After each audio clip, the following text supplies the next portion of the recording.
One. Welcome, everybody. We are live to the Soul and Social. My name is Tara, and I'm super excited today. It's going to be a lot of fun. I've got a guest co-host joining me. She was on episode 17 of the Soul and Social, Shoshana Chaim. She is host of the Plant Trainers podcast, and we have a very special guest joining us. Her name is Nicole Dorman, and she is an author of the book, I Fought Like a Girl and Won. It's a raw, heartfelt, and ultimately uplifting showcase of her fierce battle with breast cancer, her courage, determination, and valiant transition from victim to victor. Illustrated by her own daughter, the memoir reaches out to the hearts of others living with this most aggressive of diseases to show that survival and control is well within the reach of everyone. We're super excited to have you joining us, girl. Woo! Thank you so much. Welcome. So can you tell us a little bit about how this got started, how you wrote a book? Sure. And a little bit about your journey. I'm really excited to hear more about it. Sure, no problem. Actually, I never grew up saying, "Oh, I want to be an author" or anything like that. It's just everything that I had been through, and especially being a single mother with 3 young kids at the time. I thought it was important to share everything that I went through with other women and men that could be facing the same diagnosis, and let them know that an ordinary person, can get through this. So can you. I think that's really important because I think any disease that people have, whether it be physical or mental, we often feel alone, right? We feel alone. We feel like there's nobody else there for us who understand what we're going through. So to be able to have literature, to be able to have documentaries, to be able to have movies, to be able to have people who are willing to share with their heart and put everything out there for us, it helps other people feel together. Have you felt that you've created a sense of community? Yes, I believe so. And Nicole, even though are you there? I'm here, can you see me? I see her. Do you see her? Yeah. Can you hear her? I can, yeah. Okay. I don't know why I can't seem to hear her on my end. I'm going to let you two talk, and I'll try and figure this out, Shoshana, okay? Okay. Right. So what did you say? You said, yes, you felt a sense of community and people reaching out. Yes. I believed it was important because if a lot of people, they can get a cancer reference book, but there's not a lot of people sharing their personal stories of what they've gone through.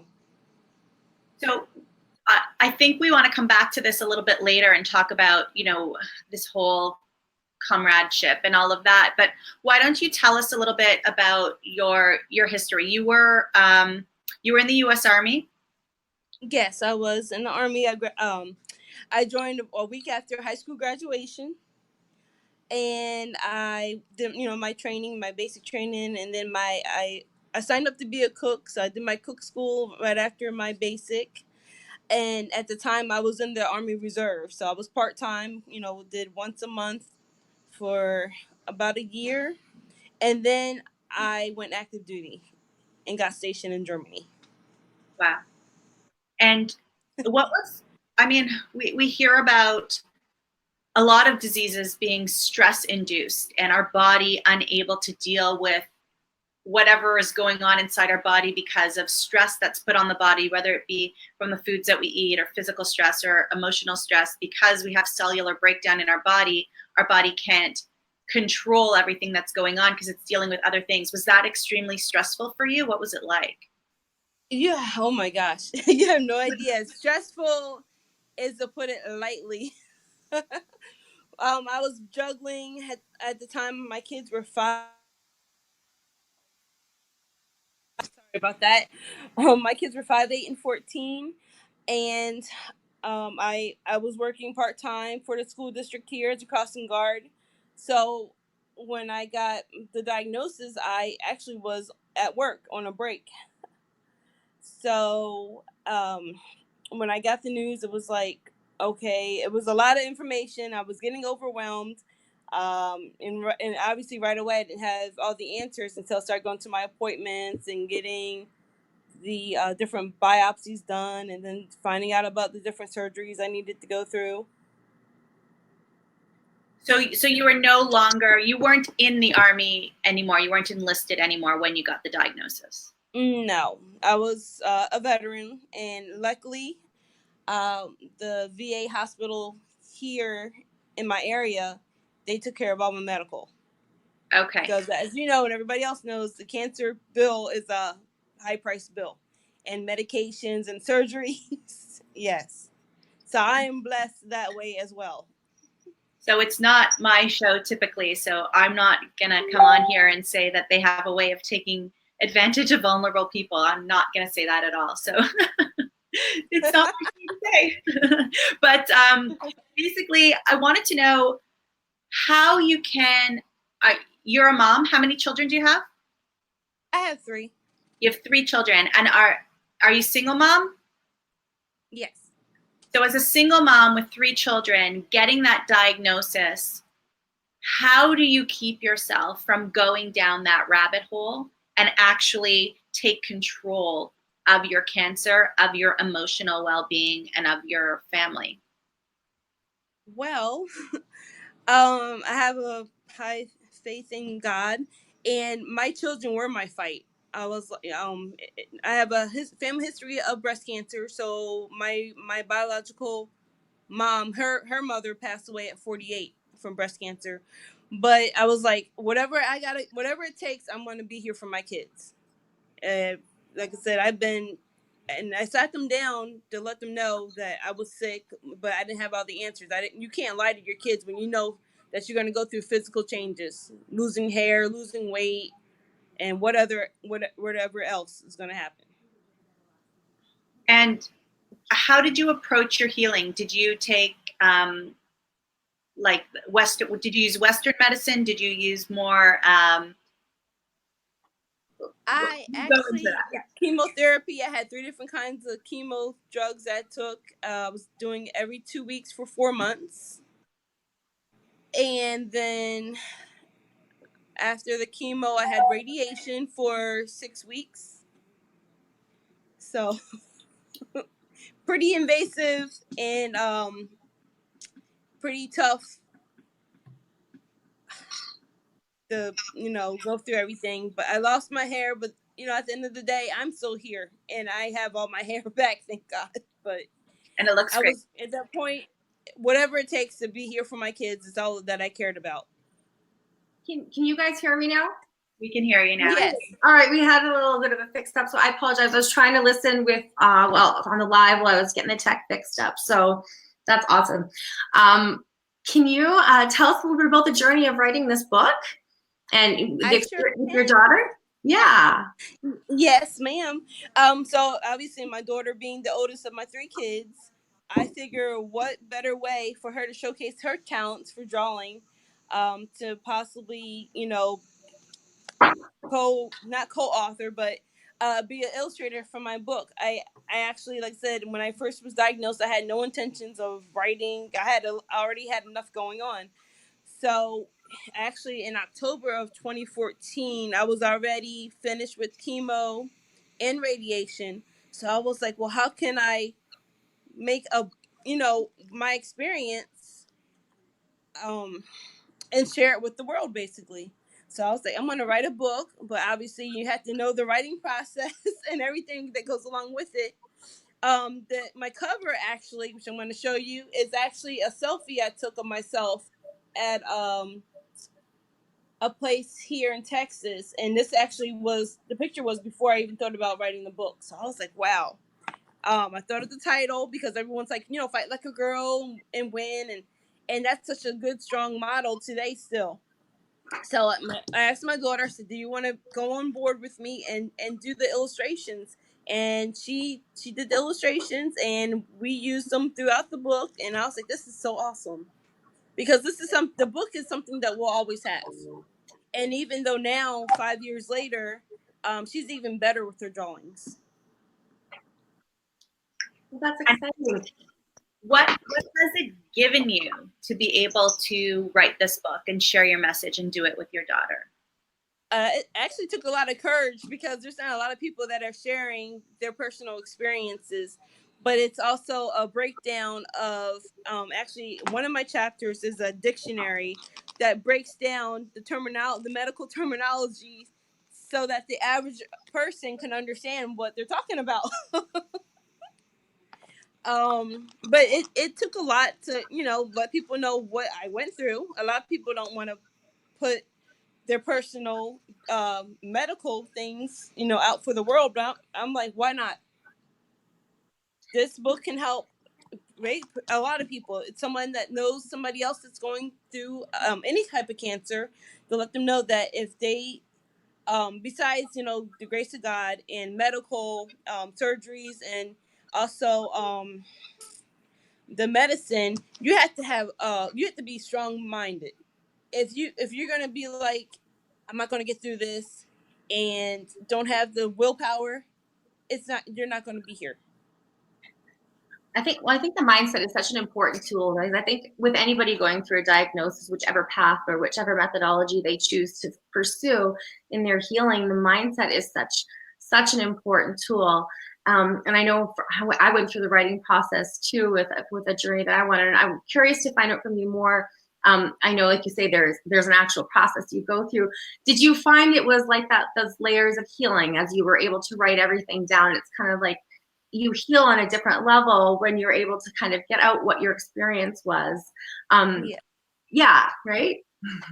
For sure. It actually made me feel much better, because now I reflect, I go back, and I don't want to jump too far ahead about the second book, but it's important because I don't know anybody like personally an author, and I did not at all write the book to, oh, I want to become famous or anything like that, because that's not how I am right now.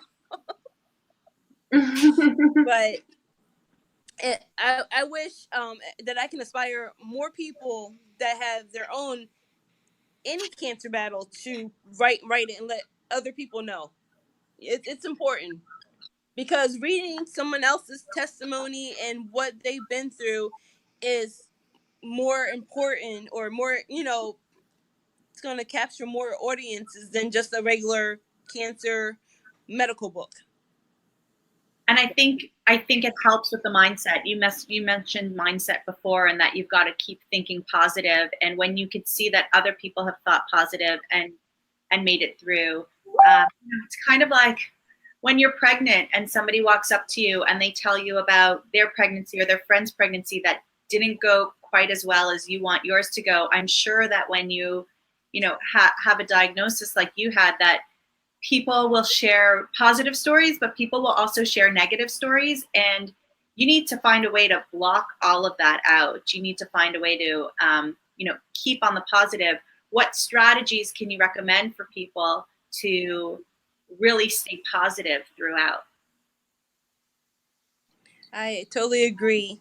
My book is nothing is sugar coated, because when you're going through cancer and everything that goes with it, it's nothing is sugar coated. Nothing is easy. But at the end of the day, I reflect back, and I'm like, wow, I went through all of that. I had the mindset that I can get through anything in life. Absolutely. No, one of the things I'm curious to find out a little bit more about, something that I experienced and started to incorporate when I was going through my own health journey, was the importance of gratitude and bringing gratitude practice into my day-to-day things. Is that something that you've come across or incorporated into your life? I'm just curious. Yes, I have. There's so many different things that I can, remember. I'm trying to think if I can think of one particular thing on the spot. Let me see. Can we get back to that? I think, and I will before the end of the show, maybe. Absolutely. So I'll change it up for a little bit, because as a health and wellness coach, and I concentrate on plant-based nutrition, and I've worked with people with all kinds of illnesses, including cancer. There's a lot of nutrition changes that I make with clients. There's specific specific supplements and specific, mental health routines that I go through. Did you change your diet at all? What changed? Or did you not have time to do any of that kind of research because it's like, boom, I've got 3 kids, I've got to go into the hospital, and we just jump right into it? Actually, thinking back then, I really didn't change my diet. I have been lactose intolerant for the last 7 years now. So, right, I mean, when I was diagnosed, I wasn't eating a lot of dairy, which that's hard because dairy is almost everything sweets, milk, cheese. But I wasn't told to um, you can't eat potassium or you can't eat a lot of starches. I ate the foods in moderation and went about my day-to-day life. But now, I was gonna say now. I'm watching what I eat, not so much red meats, more fish because the protein. Protein is good for healing. Um, I'm still watching. As far as the lactose, I don't drink a lot of sodas or juices. So it's more water because it's obviously summertime in Texas. It's hot here. But yeah, so now I'm watching, more of what I eat because I'm older and I'm healthier now than before the diagnosis.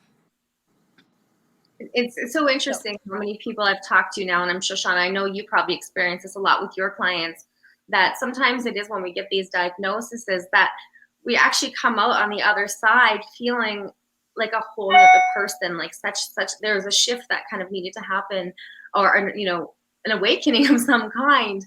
And I think that's one of the neatest things. It sounds funny because you think, oh, it's so devastating, but when you really keep that mindset focused, and you really that the body really has the power to heal, and the science is coming out more and more these days talking about, and I think that's what's really so powerful, and it's really exciting. Yeah, it just, that mindset, right? Affirmations. I know for me it was like that gratitude and those affirmations every day, like I got this. And I love that the title of the book is I Fought Like a Girl and Won. It just, that's so super exciting and awesome. thank you. I think if I can, it's important for people to know there's a lot of research out there that's scientific and science-based, and that's not being known, very well known and very well spread. But actually, like we talk about, like you talked about meat, red meat, but processed meats, so hot dogs, salami, all of those kinds of things are actually classified as a class 1 carcinogen, according to the WHO, the World Health Organization. So if anybody can take anything from me today, it would be that whether you are in turmoil now, whether you're a survivor or whether it's not even on your radar, these foods are foods that are going to increase the cancer growth hormone in your body. And if your body can't handle things, that's when it gets out of control. So if anybody can make one little change today, I would say, processed meats, that should be the first to go, and everybody can kind of think about what they can use to replace that, whether it's lentils and beans or whether it's rice or what have you. Find some meals to replace that. Make a chickpea egg salad instead of instead of like a smoked meat sandwich or what have you.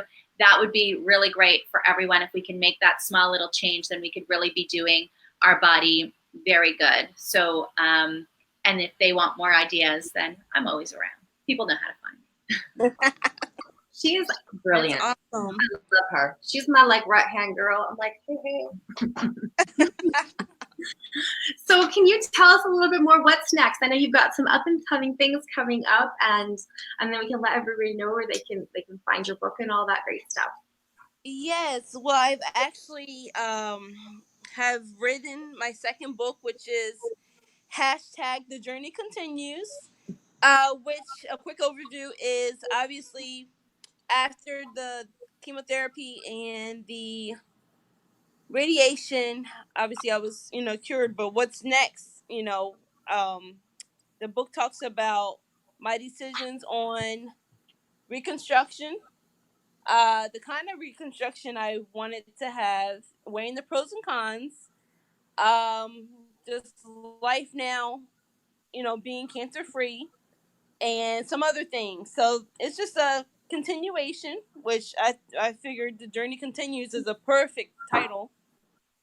So it's already completed. I just got to finish typing my manuscript up, and I have a couple of publishers. I actually spoke with one yesterday that's interested in my material, and they have 3 offices in one's in London, one's in New York City, and the other one is in Delaware. So That's super exciting. yes, it is. And and the journey and what I've continues. learned through this, I'm sorry. And the journey continues. I love it. Yes. And what I've learned through this is success doesn't happen overnight. It's a step, but being self-published, as you know, I do my own networking, my own advertising, my own marketing. I'm word of mouth. So I'm only one person, doing all this with my day-to-day life with the kids, work. So it's hard to just concentrate on one thing. But I'm getting there.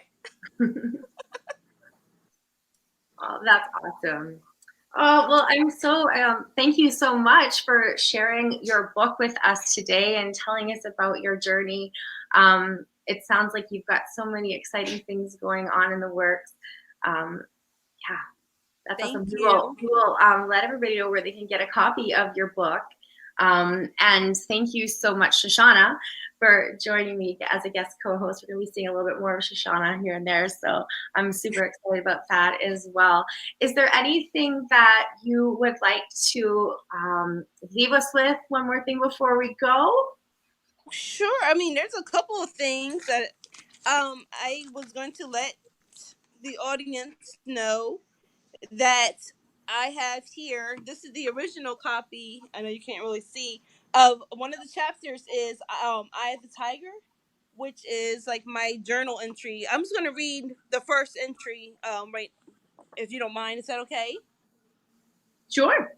Okay, so my mom created this on Facebook. It's still active today. So anything she finds, anything cancer based, she'll go ahead and add it. And I have my friends and family that are on there. But so January 7th is the day I was diagnosed. January 7th, 2014. And this is my mom writing this. So a week before Nikki's 35th birthday, test results of her biopsy show she has a form of breast cancer. We are using this group page for support and to keep family and friends updated on her progress. Nikki is in good spirits and we'll get more information from her doctors next week, and the journey begins. Thank you, Jesus, for being with us all throughout this journey. So from there, I've, let everyone know how I felt, not every day, but just like certain days I picked. If I had an appointment, let people know how my appointments with.